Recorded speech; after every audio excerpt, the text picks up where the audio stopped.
everybody, and welcome to another episode of Biters. This is Dianne, your perpetually tardy 40-something. And as always, your zombified 30-something. Sorry for being late 2 weeks in a row, but real life happens. It's got us a little tied up right now, but we're getting back on track, and don't worry, we'll be on schedule going forward, hopefully. And you guys are going to have Biters nearly year-round, because pretty soon we're going to be busting into Fear the Walking Dead. Yeah, it picks up right afterwards. Yeah. So the good thing is it's not tomorrow yet. Okay, so let's break that down. We'll hit the numbers after that, but what on earth did that mean? So to me, it only had one meaning, but it had multiple instances. I got nothing, so I'm interested in hearing what you have to say. Yeah. So to me, it is a way of taking someone's guilt and blames. Everybody was committing to killing humans on their way to it. But we've seen multiple times where people were preventing each other for having to do bad. Oh, okay, that's interesting. You know, Carol was preventing Maggie from going inside. Right. This is not who you're supposed to be. Right. Even though Maggie had already mentally committed to killing humans, she's saying no. And then you see it with Glenn and Heath. And there's some other times we'll talk about coming up here, because we've got tons to talk about. Oh, yeah, we do have tons to talk about. I agree. But I think that's what it meant, is that, you know what? What you've already thought you're going to do may not happen. It's not tomorrow yet. Interesting. Okay. So that was my take. I like that. Right or wrong, that's what you get. Yeah, I just had nothing. So, you know, if anybody else out there has an explanation other than Brian's, please weigh in, because I'm curious. So, how'd you rate it? I rated this one, again, we kind of had this brief discussion on Sunday night, is that this might be 2 episodes from this season that are in my top 5. Mm-hmm. Because, damn, this one was awesome. Yeah, I agree. I'm going to give this one 4.5. God, I had a cool thing, but I'll just say 4.5 mysterious walkie-talkies out of 5. So I let my rating slip on Facebook earlier when I was apologizing for holding us up again, and I would say 4.757 brown dingleberries. Yes. So I apologize to everyone. I don't have the live +3, but I actually have the live numbers for last week and the live numbers for this week. So the live numbers last week for Knots Untie, 12.9 million people viewed on the same day. The live numbers for this episode, 12.82 million viewed on the same day. So hopefully I have the live +3 update next time. But those are big numbers for same day watch. I'm sure they're still on top. Yeah, and I mean, it's good. It's pretty consistent. So, you know, there's lots of stuff going on in the world. Who's our directors and writers for this episode? So, gotta tell you, first off, when I saw that Greg Nicotero was the director, I immediately said to myself, this is going to be a game changer. Really? Yeah, because he really directs, for lack of a better term, epic episodes. I've been so impressed as he's come along through the years with his directing, so I was really, really happy to see that it was a Nicotero directed piece. Do you think that's by design? Do you think they go, you know, they lay out the 16 seasons, and everyone gets to direct a few, and do you think they highlight, okay, here's one we can't mess up, here's one we can't mess up, or do you think Nicotero walks in and goes, I'm doing this one, this one, this one, because it's pretty much my damn show? I think he can do whatever he wants, but I think they definitely put him on the episodes that they see are going to be big episodes. So I think it's a combination of the two. I mean, it's probably more like, hey, Greg, could you really please consider directing X, Y, and Z? Because we think that we really need a big impact on those. But I think he's probably perfectly free to say, no, I want this one, this one, this one. Sure. So, the author, we've seen him before, I had to refresh my memory, is Seth Hoffman. And he's known for The Walking Dead. He wrote the second Ghost Rider movie. And he's done a lot of work on House. Those are just a few of the things that he's done. Cool. He's got 10 episodes for The Walking Dead at this point, and the most recent ones prior to tonight's, or last night's, or gosh, Sunday nights, were No Way Out and Just Survive Somehow. Oh, so he's got some good ones. Yeah, and he's dug deep into season 6, so I think we'll continue to see good things from him. Good. Yeah. So, come on, bring it. What's your epic? All right, well, my epic was just my pure surprise of them moving the storyline this fast. Mm-hmm. If you recall at the end of last week, I'm like, they show him walking in the hallway with some doors. That's probably going to happen in the last 15 seconds of this week's episode. And I was completely wrong. Like, once they're like, yep, we're doing it, and I'm just like, oh, damn, they're really doing this, like, right now. They're not, okay, cool, let's do this. So that was my epic, is that they really just said, we're doing this, and it's happening right now. So that was a big surprise, and that's why that was my epic, because it really surprised me. Well, I really like that, and I like the way that you've described a few episodes lately, and you use these terms to describe this episode as well. Lots of moving parts. Yeah, so absolutely. Last week they had lots of moving parts that didn't quite fit together. This week, all the moving parts worked. Yeah, it was just, this episode was, it was an old timepiece. There were, 20 different gears moving the dials on this bad boy, and there were just so many neat things that just started to move, and the subplots and the subplots and everything that's happening. But not only that, now you're watching, oh, wait a minute, she said this. That means she's going to die because she revealed herself. Right. And as we go through and we start to take note of past tendencies of The Walking Dead, when each character is having their life-changing moment, usually means they're going to die. Or if they fall in love, they're going to die. Or if they have sex, they're going to die. And if these things start to happen, they're all going to die. Now, think of all the moving parts tonight. And then what I said 2 weeks ago is they've got to kill off between 4 and 6 people, named characters. Right. Not just randoms. They need to kill off 4 to 6 named characters by the end of this season. And we've only got 13, 14, 15, and 16. Wow. I can't believe we've only got 4 episodes left. That's right, 4 episodes.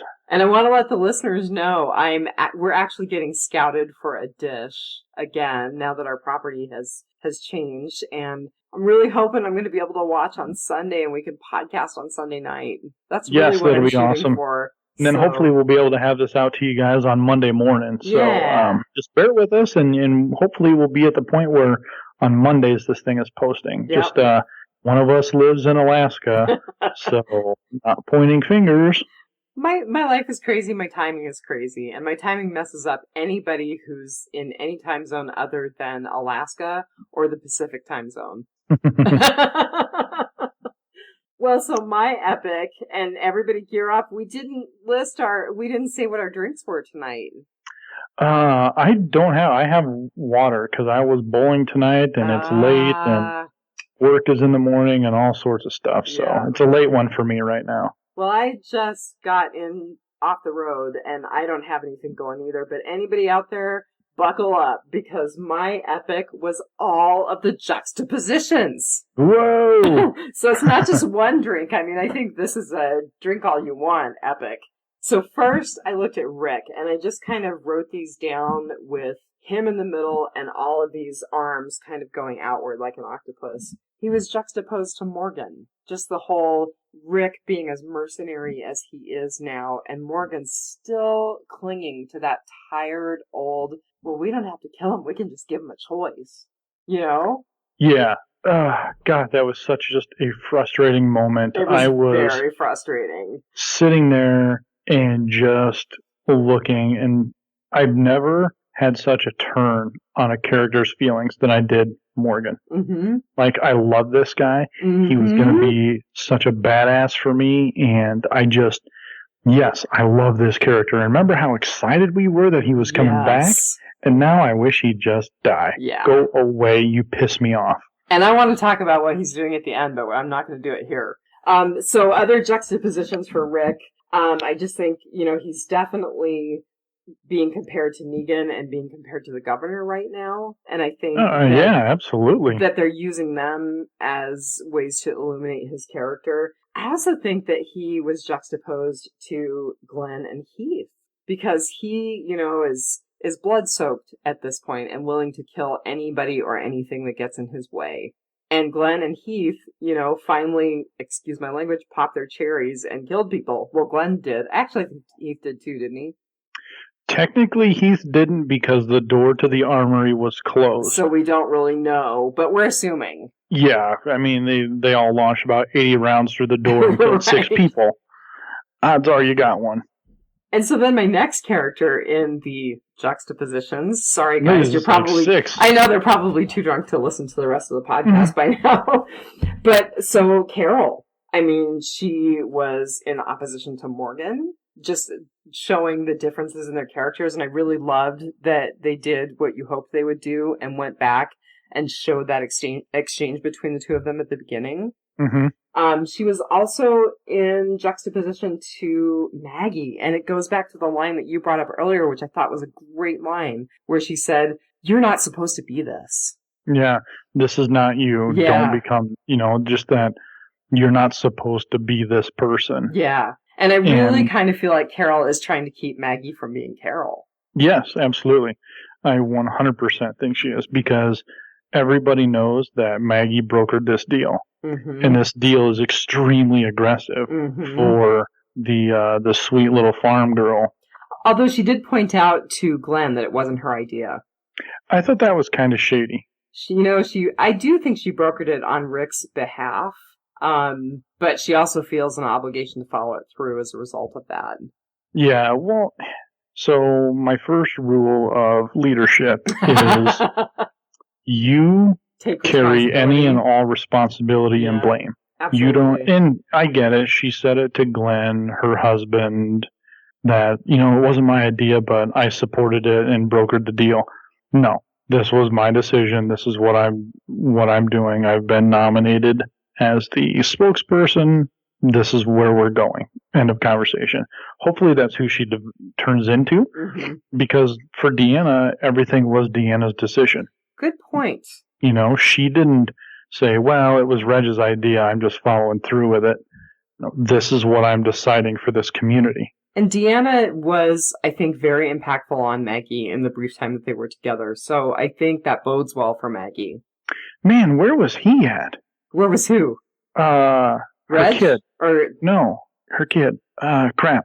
Can't remember her kid's name. Oh, which one? Aiden? Spencer?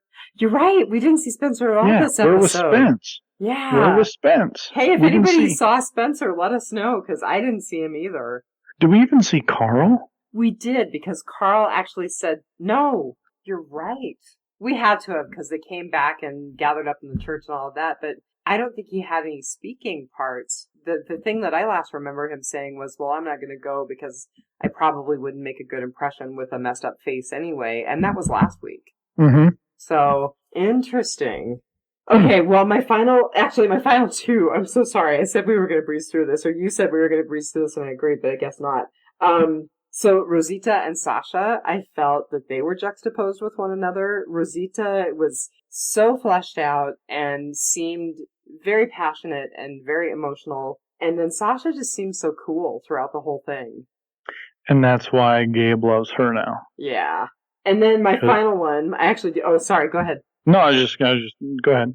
I just want to say my final one is Morgan, and he is in juxtaposition to so many people other than Rick. So again, I mentioned Carol. He also, and this was a great piece on The Talking Dead, is in direct opposition to Aaron, because Ross Marquand pointed out, Aaron is very practical. And Aaron is like, if it means that we have to kill you so we're safe, I'm going to do it. And I think it was just very telling of him standing up and being from that community in the beginning, standing up and saying, no, we're going to kill. Yeah. And I'm not going to sit around and hope to talk or something, whatever his line was. But him really standing up, it was important. It was huge. And I think, it's kind of like Jesus was to Hilltop, where he's the indirect leader. I think Aaron's that way for Alexandria. Yes, Diana was the leader, but you know what? So was he, because he was the one who was on the outside doing all the stuff and would come back and report it. Who came in and who wasn't, all rested with him. I absolutely think you're right. I think he had and has tremendous influence. I love the character. I really hope he's not on the kill list. I don't think so. I don't think he is, but, you just never know. Sometimes they can fool us. Couple other for the same reasons. So I totally thought that Morgan was being juxtaposed with Heath, Gabriel, and Glenn, again, because they all ultimately were willing to step up and do what the group had to do, which meant killing. And Morgan was not. Yeah, it was just, I despise Morgan. I'm just done with that guy. I hope he's dead. I hate to say it, but I do too. And I loved him so much for his very limited time in season 1. And like you, I was so incredibly excited he was coming back. So he's a big disappointment. All right, let's hit these fails. What was your fail? Well, I gotta say, and Rob is gonna need to bleep me here, I thought Abe was a total shithead.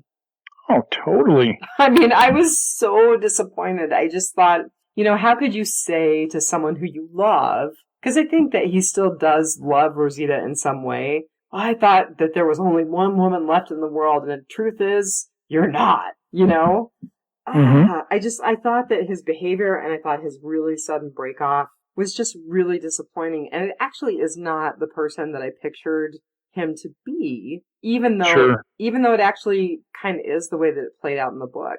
Not to dig too deep into the comic book, I'm not going to try to do that, but this did play out that way. Yeah, I was definitely stunned when it happened. I'll save a piece for the Rotten Potpourri, but I was definitely stunned. Yeah, me too. So that's got to be my fail. Not Cudlitz. I love Michael Cudlitz. I think he's a great actor, but I was just heartbroken by Abe's behavior.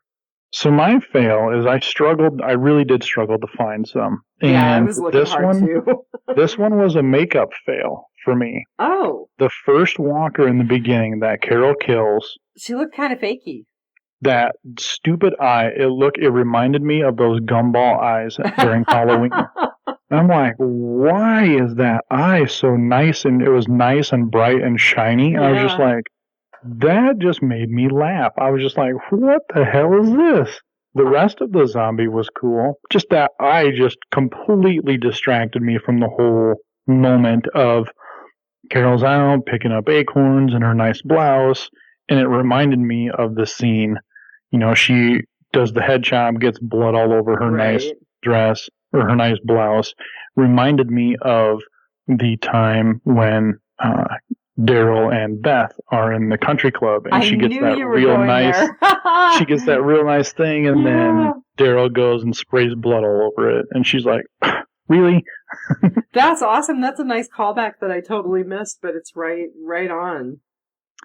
So, epic fails. So, my epic fail is kind of related to stuff that we talked about last week, but I just really felt like once again, our survivors screwed themselves by being totally cocky. How so?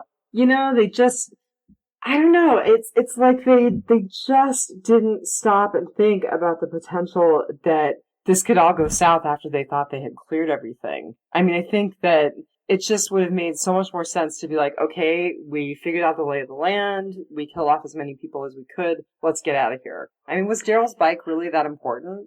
Well, so the thing that, so mine kind of goes with that, is I was extremely frustrated that Maggie and Carol got snuck up on and captured. Yes, I was what too. The hell?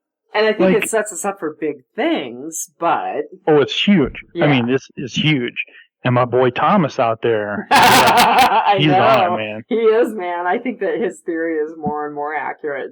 So for those who may or may not remember, Thomas Reese is the one who told us that he thought Carol might be on the chopping block. Yeah, he called it a few weeks ago and said, nope, Carol's the one to go. She's going to meet Lucille. And even one of our former lovely hosts even called that way back when. So, that was just, I was like, no way. Nope. Carol means way too much. I even think I said that she is on the immune list with Rick and Carl. But I think that would be a devastating death. But it completely makes sense. Yeah. So those are our epic fails. I mean, it's nothing against the show. It's nothing bad. It's just things that drove us bonkers, or that we were heartbroken over, or we were just like, what the hell? So absolutely. Do you smell that? It smells like some rotten potpourri. It sure does. Do you want to start us off? Yeah, open mic night.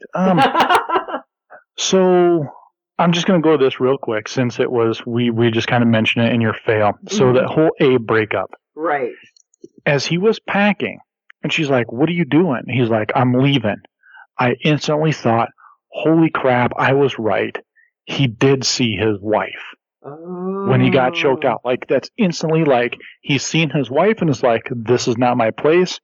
I'm leaving everybody. I'm completely out of here. I'm done with everybody. That's what I thought he was doing.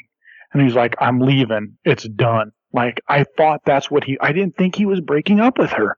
Like, I thought he was just walking out on the community, walking out on everybody, and saying, see you guys later. Because I drove my wife and son out of here. I found them a block away eating. I was about to kill myself. Then Eugene came along, and all this happened. I should have been done a long time ago. Wow. Like, that's everything that went through my head all the way up until he had, it's dingleberries. It's just the way life is. And then I'm like, what? And then she started crying. I'm like, oh. Then when he said, when I met you, I thought you were the only woman left in the world. And I'm like, oh my God, he's breaking up with her. Like, I was that clueless guy where the girl keeps texting to leave him alone. And I'm just like, what? Oh my God, you're breaking up with her. Like, she already knew it. The whole world already knew it. But I'm just here like, man, I was right. He's seen his wife. He's just leaving. What the hell? Wait a minute. And so that was one of my things, that it was just that whole point of, I thought I was so right, and then just came crashing down. And then I redeemed myself, and then I seen Eugene there in the hallway. I'm like, oh my God, she's going to go do Eugene now, just out of revenge in the heat of the moment. Like, oh, you're going to walk out on me?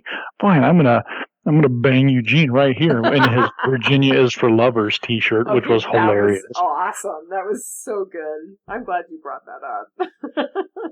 So, yeah, I mean, that was awesome. And I loved that whole, just my own emotional roller coaster there of like, yes, I'm right. No, I'm wrong. Yes, I'm right again. No, I'm wrong again. Ah, crap. So I had that emotional up and down right there, which was really cool. So I'm like I said, I was really disappointed in how Abe handled the situation, but I agree. I think it was a really intense, well-shot scene. I think it's funny, though, that you kind of went to, he's bailing on everything, and I immediately knew, oh my God, this is it, they're breaking up. But, I've read the comic book up to this point, so I definitely think that influenced my take on the scene. Yeah, I was clueless, as usual. I don't think so. I don't think you're clueless. Give me one of your rottens. So, I really laughed at the way that Carol kept talking to Tobin. She gives him the cookies and she's like, just put it in your mouth, jerk. And then later on in the episode, she called him an asshole. And it was so funny. I mean, I think the lead up to Carol and Tobin was nice. I'm glad that it happened. I totally didn't think about the repercussions for Daryl and Carol until they mentioned it on The Walking Dead, or The Talking Dead. And then I was like, oh my God, holy crap. The Daryl-Carol shipping is over! Yeah. When she gave him that cookie and stared at him, I'm like, oh my God, it's going to be these two. So, like, once that happened, I was like, oh, yeah, it's going to happen. Yeah. So there were some things from that whole sequence of her smoking. Right! That was so out of character and weird. Yeah, and they kind of talked about it on The Talking Dead, which made me get him to thinking, that she was, or no, they didn't talk about this part, but they were talking about Mrs. Niedermeyer or whatever. Right. How she told her, don't smoke, it's disgusting, blah, blah, blah, blah, blah. Well, then she was watching Mrs. Niedermeyer get her head split in two because she was outside smoking, not smoking in the house like Carol told her not to. Right. So it's all these things that she's doing that, again, show guilt on who she is. Absolutely. Leaving the cookie for Sam, smoking, and doing all of this. And then the fact that she's always been so emotionally removed from everyone then tonight she's just like, whatever, I don't care. Yeah. And I'm just going to kiss Tobin, and that'll be it. Well, and I thought that Morgan's statement to her about you don't have to carry this was so interesting, because what he assumed she was carrying her guilt about, which was, kind of covering for him with the whole wolf situation. No, she's carrying a lot, but that's not it. And that wasn't it. And that's where I even hated Morgan more. Yeah. It's like, you punk. Like, you were just trying to push blame and share blame for everyone else, right, so you don't have to deal with it. She didn't tell Rick because she didn't want him to kill you. Right.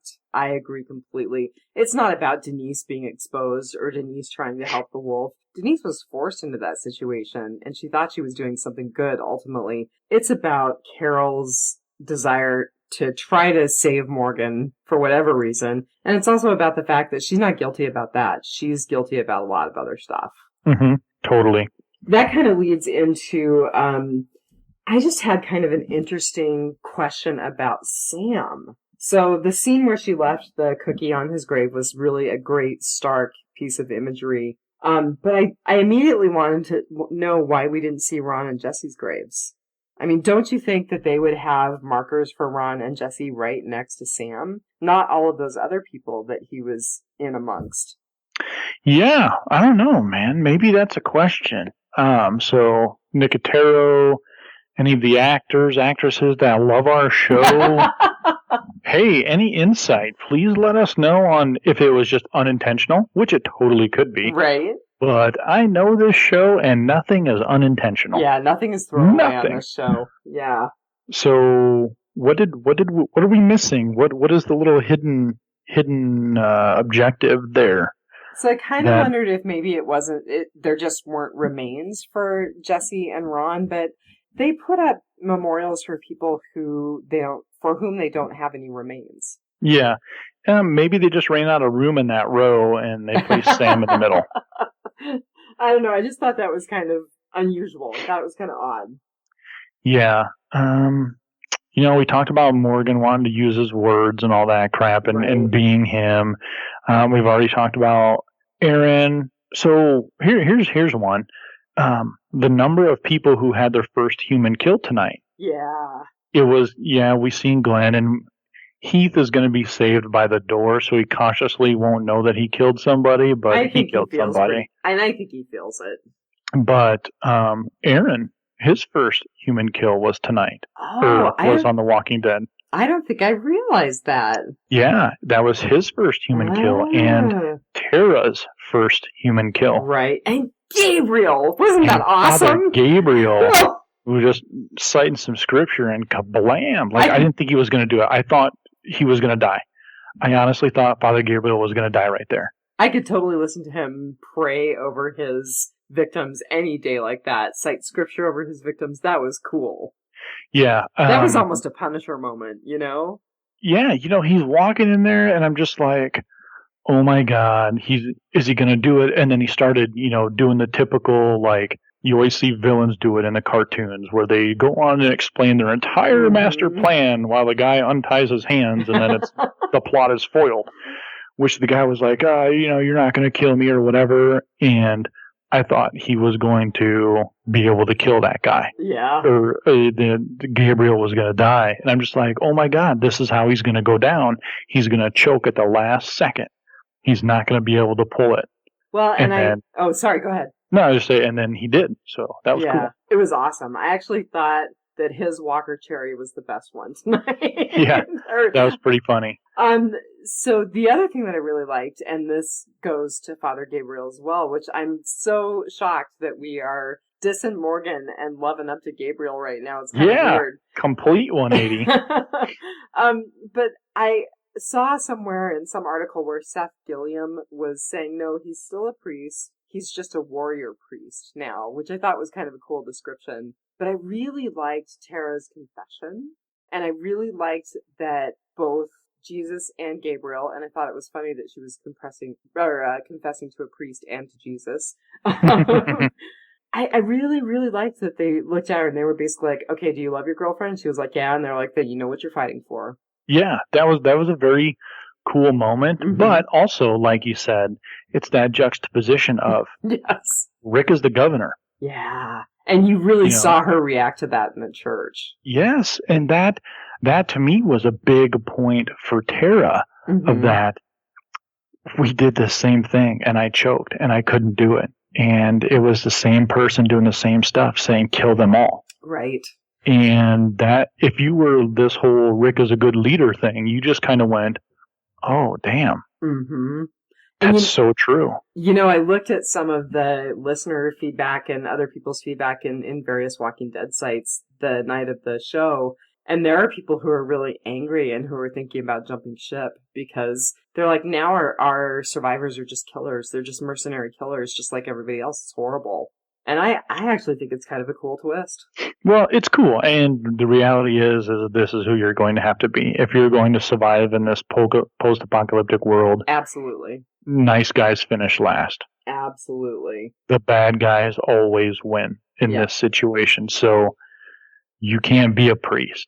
You have to be a warrior. Yeah.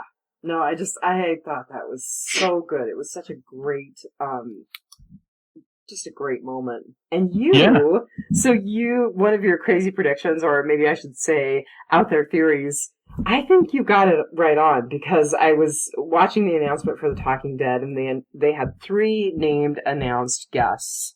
And you had said last week, if they have 3 named announced guests, nobody dies. Nobody dies. And it was absolutely true. And then next week we have an unannounced guest, right?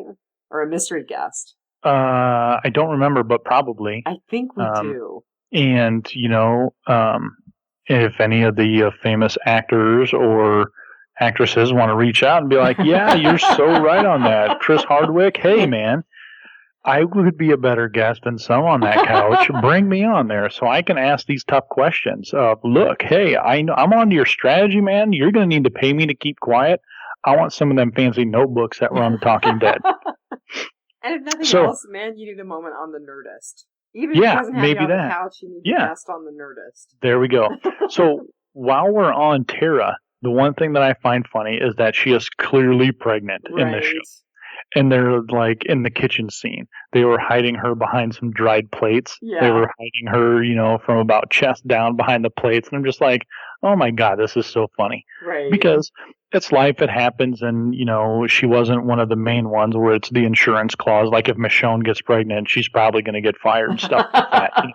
But now they can explain it away. Yeah, now they can just write it in. Like, whoops, she's pregnant. Way to go, Rick. So, that's kind of the fun part to me, which made me giggle. And, it's like, I can totally tell. But something that's going to be coming up, and I'll pitch this to you later of, Tara loves Denise. I'll tell you when you come back. One of them two isn't coming back. One of them two is not coming back. I have a feeling that it's Denise. And the only reason I say that is because we haven't developed a strong attachment to Denise yet. But on the flip side, they take people out who are really meaningful to us. So it could go either way. Well, they're supposed to go on this big 2-week run. They're supposed to be all this. So let me say this. I'm trying to. Maggie and Carol may not be the only hostages.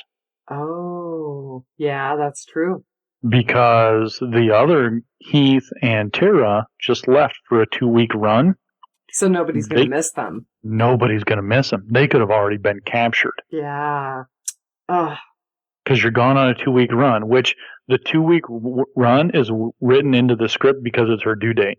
Oh, that's really funny. I think you're totally right on. Yeah, because she said that she was 9 months pregnant while filming this episode. You're right. Oh, that is hilarious. What a great catch. Yeah, so her 2-week absence is because she's having her baby right now. So I expect us to not see them until next season. I think that's a fair chance. Or we'll see them in the season finale, but I think you're right. I don't even think so. Yeah, because 2 weeks showtime is like 8 episodes real time. Yeah. So we're not going to see them until the end. But it's perfect. They go on a 2-week run, but they never come back because they're hostages as well.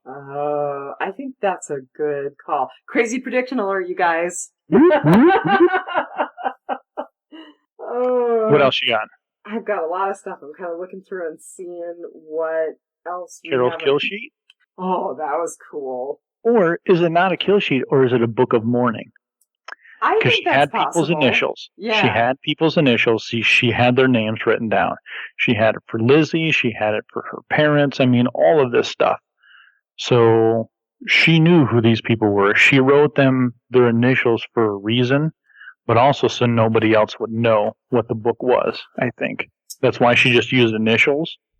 Yeah. No, that's good. And I one of the main reasons that I wanted to do a rewatch before we podcasted was exactly those kind of moments. So my feed wasn't great on Sunday night, and like I kind of caught a glimpse of it, but I really didn't see it. And I thought, I'm just missing a lot. I'm missing dialogue. I'm missing moments behind the scenes that I really need to pick up on. So thank you for delaying a little bit. But that book was cool.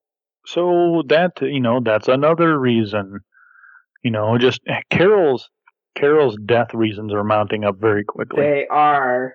On that note, and then, first I just want to see something about Gregory's head. That was so cool. I love that. That was so awesome. And, I love that guy was like, wow, you're way scarier than Negan. And, I mean, at the same time, when Rick finishes punching the head in the nose, he just looks up at the two guys that are standing there and says, "What?"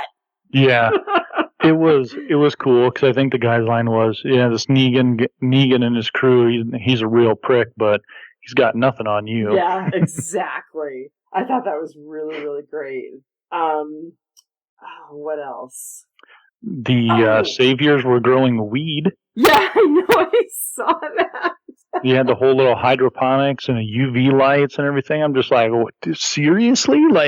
But it goes to who they are. And if you can grow weed, why not? And it's the apocalypse, man. Why not? Yeah.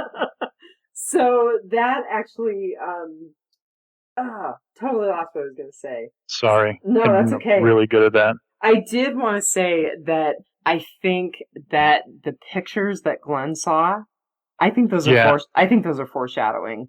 Oh, totally. But I don't think it's for Glenn. Really? No, I don't. It's obvious that it's the work of Lucille. Yes. But. And it was very clear,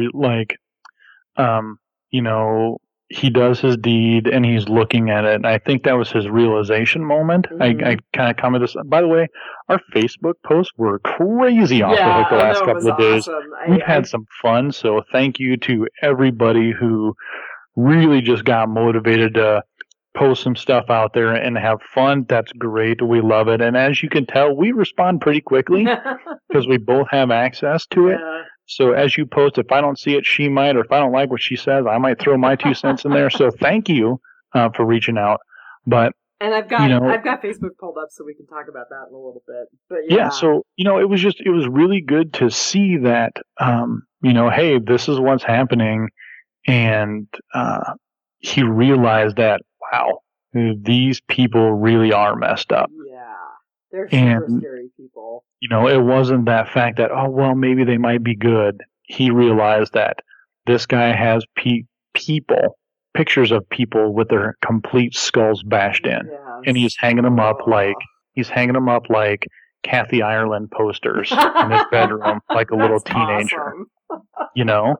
That's what he's doing. So they realize, these people really are off the hook. Yeah. And the fact that it was Glenn, which this is why I don't think it's Glenn, they wouldn't make it that obvious for everybody. You don't think?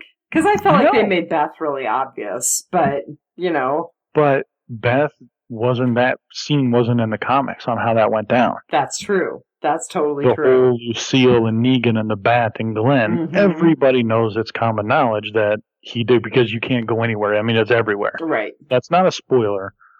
But and we're sorry if it is, but my God, that episode or that piece of the book has been out for 46 issues, 48 issues. But not only that, but everybody is talking. Everybody's been talking about that for the entire year on the Talking Dead, on the news. I mean, it's everywhere. So I think the whole point is, so you believe it's going to be Glenn, and they're going to stay true to the comics and kill Glenn, only to not.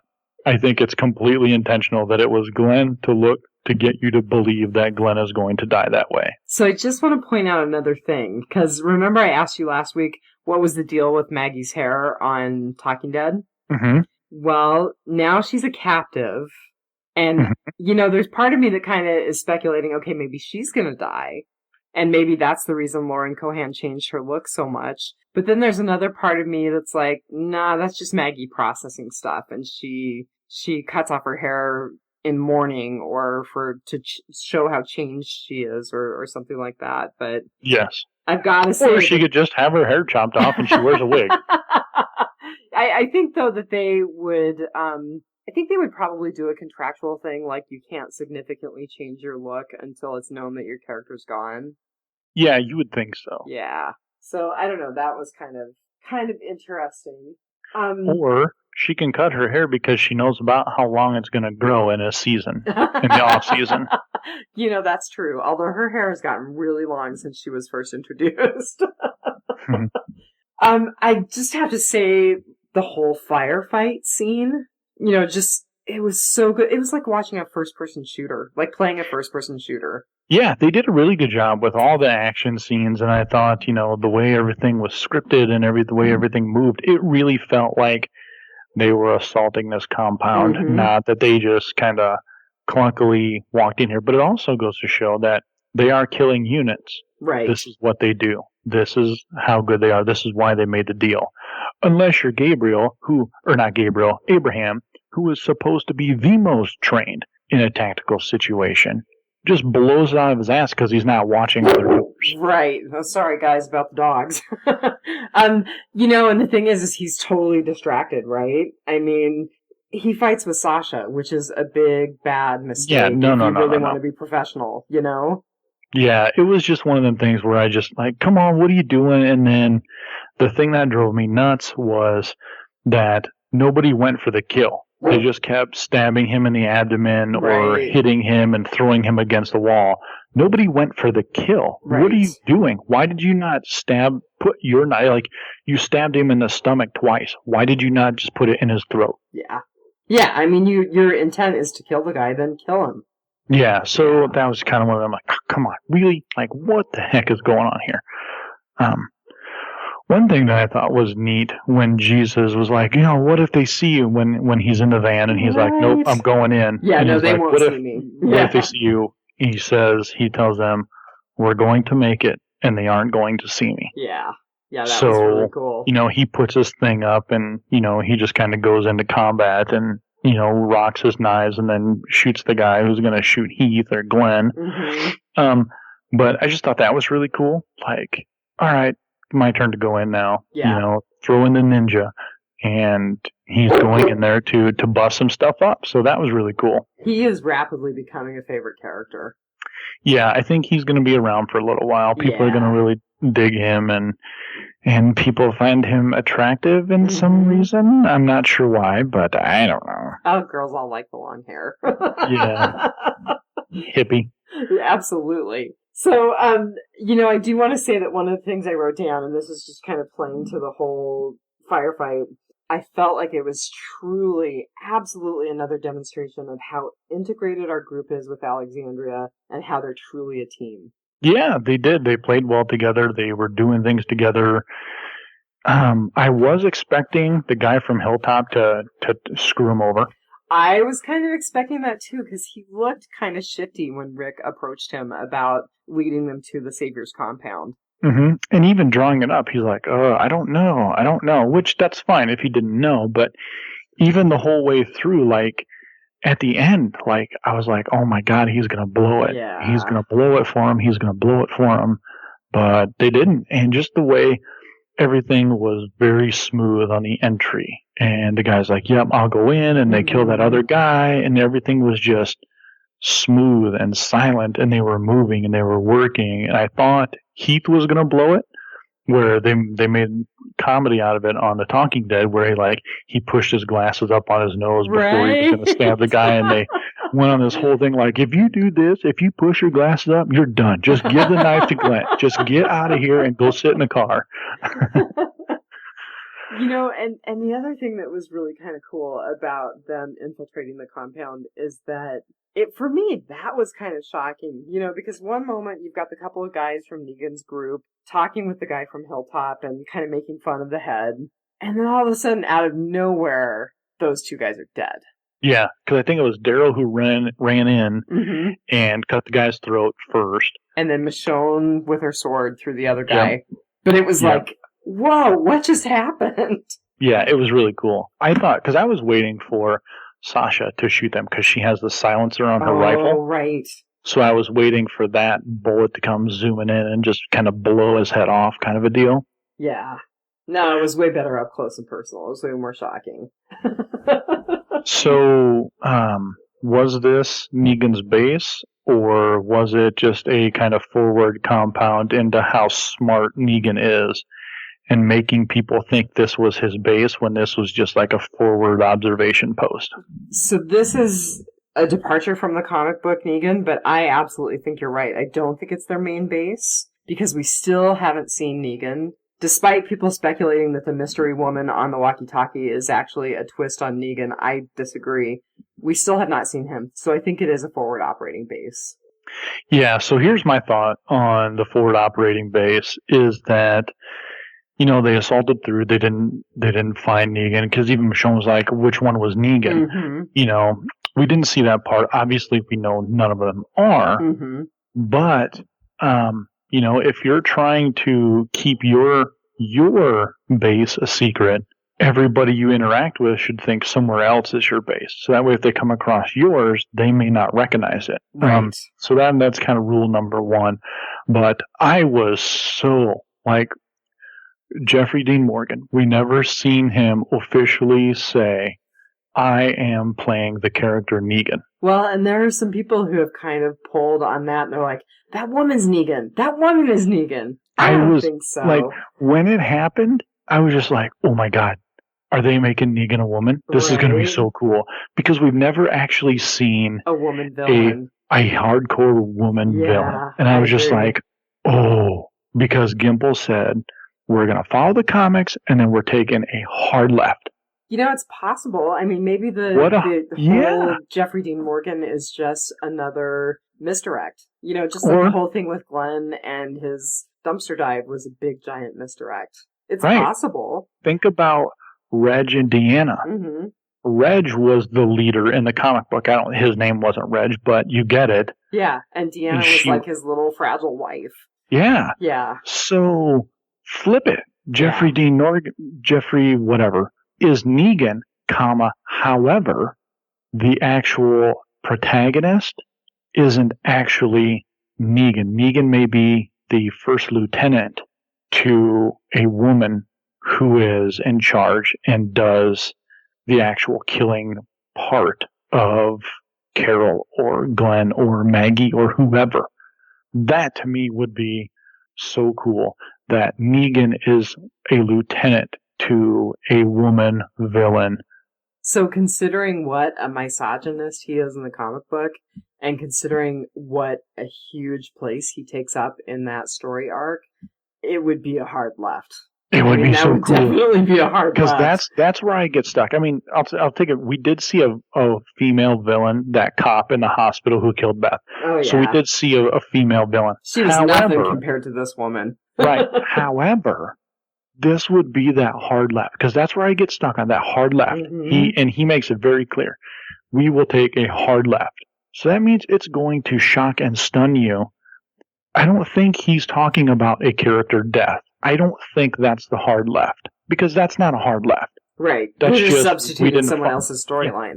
We didn't follow the storylines. A hard left is an immediate, here's where we separate ourselves from the comic. Clear as day. Mm-hmm. Here we go.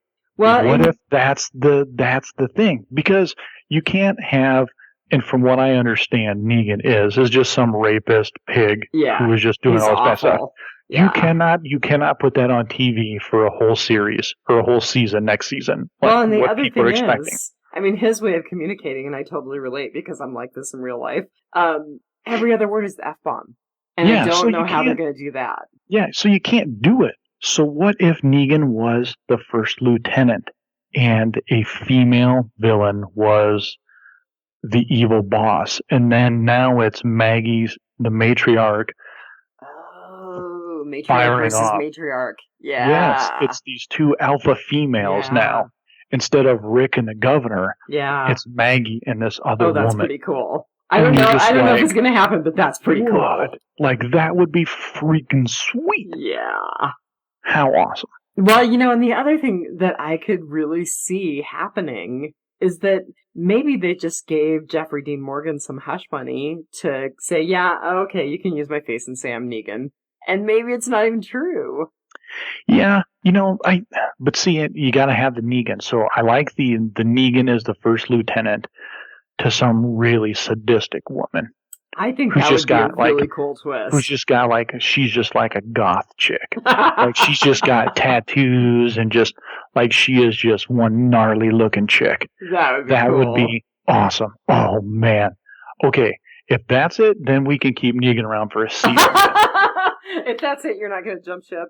Yeah, that's it. We'll rock it out because you know what? Just Hardwick, Gimple, you guys are listening. I know it. Just let me just get in the writing room. We need to steer this in another direction because you want to boost that 18 to 45 male demographic. Oh, yeah. Good Friends, point. I think we got one. And make sure there's a little bit of leather and definitely some tattoos involved. Yeah, yes, absolutely. Yes. Oh, my God. This is perfect. I'm going to write my own show. Fan fiction. Walking Dead fan fiction. Wow, how did I not know about this? Well, there was X-Files fan fiction long before, so totally you could do that. Yes. Good Lord. Okay, awesome. I want to talk about Morgan. Okay. Because they show him at the end, and I think he's constructing a cage. So that was one of my things, is he's totally building himself a cell to lock himself in. I don't know if he's going to lock himself in it. I think he might be trying to take over the role of his mentor. Who's he going to put in a cage? I don't know. Is he going to put Rick in it? I don't know, but, the thing is, Rick said, you don't have to kill, but you have to accept it. And so maybe his whole thing is, I can redeem somebody, maybe Rick. I can protect somebody, redeem Carol, maybe. Maybe he thinks that's it. But I think he's totally building a cage and trying to take on the role of his mentor. What if he did try to capture Rick and knocked him out and just kept Rick as a prisoner in the cell and everybody just thinks Rick went away? So I am pretty sure that Carl will kill him if that's the case. Oh yeah, I mean, other people will kill him if that's the case. Yeah. But I think it's for himself. I think he is going to lock it and give somebody else the key and say, until I am no longer a threat to anybody, I'm going to lock myself in here. Okay, I just gotta say, that's kind of lame. I mean, I think it would be a cool, another twist, but I think, Or do you think he's just going to try and build a prison, so when they do encounter bad people, he can be like, look, I built a jail, we can hold him here. I think he's going to try to push his crap through that. I think he's either making it for himself or he's going to try and capture an important character and lock them in it. Mm-hmm. The last thing that I had in my writing potpourri was the music. So I have got to say the music that they opened with, and I'm actually looking for my phone because I used Shazam to find it. It's called Weeds and Wildflowers. I can't remember who the musician was, but that was really good. That was the opening music with Carol. And then the music at the end with Hosier. I think I'm saying his name right. Hosier? I don't know. My really hip medical assistant was trying to tell me that I needed to get into this guy's music, and I was kind of like, eh. And they sold me on it on Sunday night. The song is called The Arsonist's Lullaby, and it's from an EP that artist did. It's so good. So, I don't really get into the music that much, but I will say this. The music tonight, or on the episode with Carol, reminded me of the music that was played when Carol was in the house and Lizzie was out playing with the walker. I was just like, oh my God, it totally reminds me of that situation. Interesting. I'm going to have to re-listen to it then, because I didn't pick that up, but I just thought it was a great piece of music for that opener. And yeah, I could totally be wrong, but that's what it just reminded me of, that situation, because it both involved Carol. Because she was like baking cookies or some crap. I just love it when they turn me on to new music, I just think it's really cool, and I love it in movies and TV when the people who are producing the piece really pay attention to the music that they use. It was cool. So the group was Poor Old Shine, and the song was Weeds or Wildflowers. That was the song for Carol. But I really liked both of those. I thought they were really good. So let's examine one more thing here before we hit the Facebook. I know we're over, but this was really cool. Yeah, this is a great episode. I knew we were going to be over. I'm sorry for you because it's late for you, but no, it's worth it.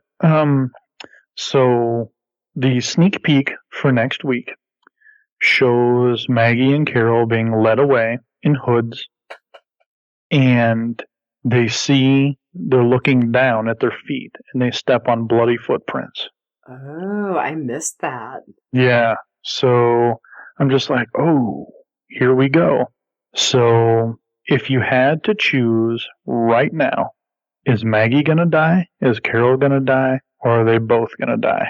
My inclination is both. But I think if I had to choose one, it would be Carol at this point. Yes.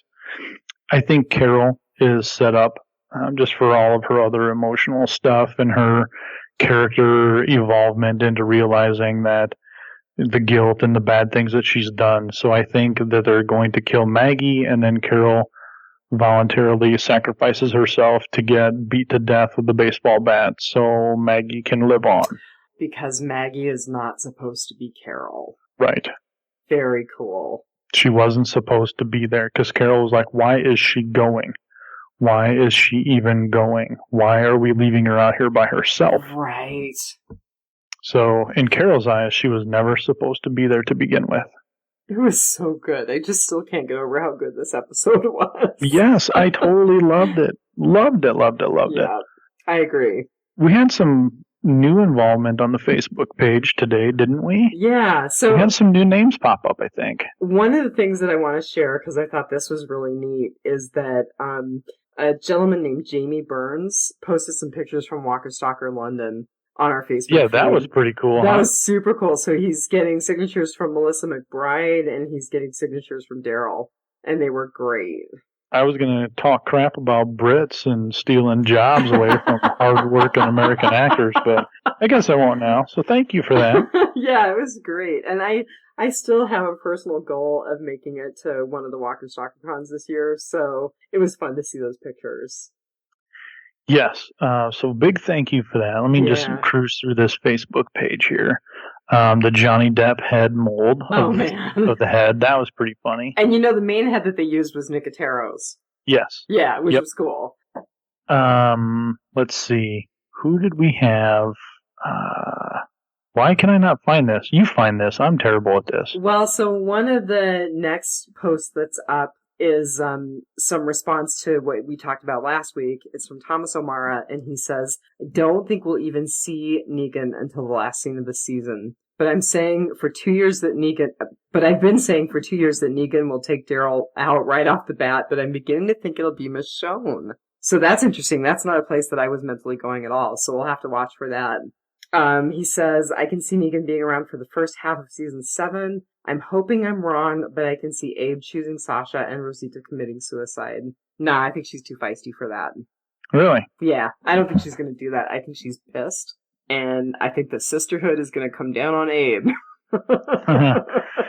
Well, yeah, see, the whole Rosita thing, that's very delicate, because you see her just having that whatever attitude of, oh, well, people gonna die.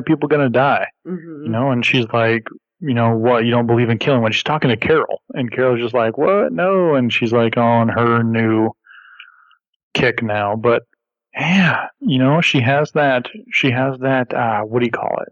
That she doesn't value her life right now. Yeah, I think she is pretty reckless right now, but I think it's just because she's so hurt.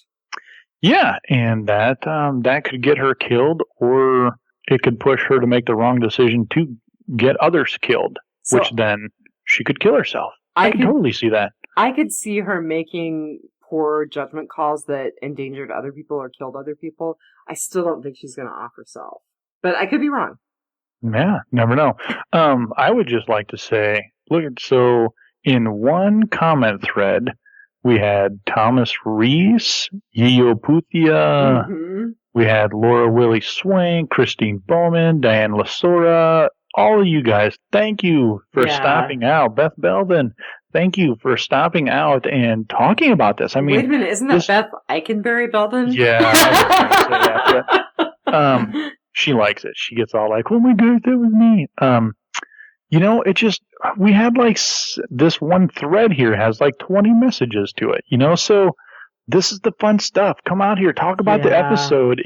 Even if you're, God, I don't know, they might make fun of my, thoughts or ideas. I mean, look, we put in a lot of thoughts out here for everybody to talk about and dissect. And you know what? Come out and share it with us. That's the reason we do this. It's fun. So come on out and tell me that I'm crazy or that I'm just completely out of it. So I did want to follow up Erica Eccles. Oh, I forgot one name. Erica Eccles. We had the comment about Jeffrey Dean Morgan. She's like, "Ooh, I like him." And I'm like, exactly why Rosita must be in every scene. And KJ Bonham. KJ Bonham. So I'm trying to hit everybody here, so I'm starting. Yeah, no, that's a brand new name to me, too. So, KJ, welcome aboard. We're glad to hear from you. Yes, absolutely. All right. Now you can go. I was just going to say that Art Mora clarified the stuff about, oh no, wait a minute. He wasn't the person who made the comments about the movie. Who was that? Somebody was talking about the movie that he watched, and he was clarifying that it was the movie with the guy who played the wolf. Oh, yeah. I'm trying to scroll through, but I'm terrible at Facebook on a computer. I don't get it. I'm not so hot either. But I will tell you, so I'm pretty sure it was Art, actually, because he said that, oh yeah, it was Art. So we were talking about who the heck is Jane. You gotta fill us in who is Jane. And he said that he actually meant Jane from Breaking Bad. So you gotta help me out there, because I can't remember which character Jane was in Breaking Bad either. Man, I haven't watched that in forever. I haven't either. Yeah, it's been a long. It's midnight. I don't have the brain cells. But he agrees. He thinks Carol is going to bite it. And Morgan will feel responsible. He says maybe next season he'll finally redeem himself by killing Negan. I think that's an interesting twist. Ooh, that would be cool. Gabriel could kill Negan. And she said, that Morgan will kill Negan. And then he says, I hope that Gabriel has more chances of sending bad guys to their death with this sermon. Oh, man. So that was super cool. Yeah, we just had some really great activity on the Facebook page, and I'm super sorry that we didn't get to all of it. But, man, we gotta let Brian go to sleep. And I gotta feed my dogs, who you all have been serenaded by this evening. No, it was super fun. It was a super fun episode. We love recording this podcast, and the more you get involved, the more we get excited. And I think that's why we went an hour and some change. Because I've got an hour and 14, which is just crazy. Yeah, I mean, it's because of your guys' involvement. So the more you get involved and the more you motivate us and talk about us and give us new ideas. Yeah. And let us know what you think of our ideas, if we're crazy, if you like the Negan as a lieutenant to a female villain who is just evil. Let me know. If you think that's crazy, great. If you got a better one, let's hear it. This is cool stuff. So let's make this special and fun for everyone. So get involved. Head out to the Facebook page. Biters, It's out there. We love it. It's great hearing from the fans. And if you think that somebody else is on the kill list, or if you agree that Michonne is potentially on the kill list, let us know that. Because that's or if you want to buy my autograph for $1. I mean, and at this point, really, if you want anybody's autograph, I'll sign anybody's name for $1. I don't care. Okay, speaking of autographs, I've got to say, I purchased the Coda tribute print from Kirk and got it professionally framed, and it looks gorgeous, and he was really nice and signed them for me. And then I purchased his Walker Stalker Con New York, New Jersey poster, and it's a mock-up. It's a takeoff of the sailor that's kissing the nurse in Times Square. Yes. But they're both zombies. So I'm going to just, while we're on autographs here, final departure. Who is your most famous autograph that you have? Well, I'm going to be really pathetic and say I don't have anything anymore aside from Kirk's autographed art. So Kirk then. Yeah, that's because right. we had that house fire. So who did you have at that point? Well, not internationally. Well, maybe internationally famous, not necessarily nationally famous. I had autographs from various Iditarod mushers. Okay. Which is a pretty big deal up here in Alaska. The race is running right now, by the way. Yes.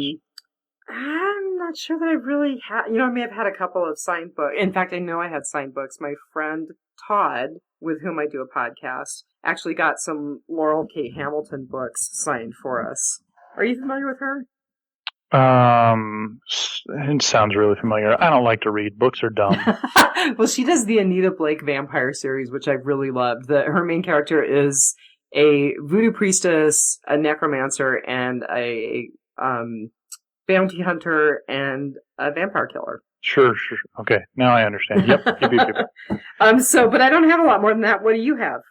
I have a couple. I have some bands. I have like Stone Sour, but my best one is I have a Metallica autographed vinyl. Oh, very cool. With all their stuff on it. So that's pretty cool. That's one of my favorites. That was a good friend of mine.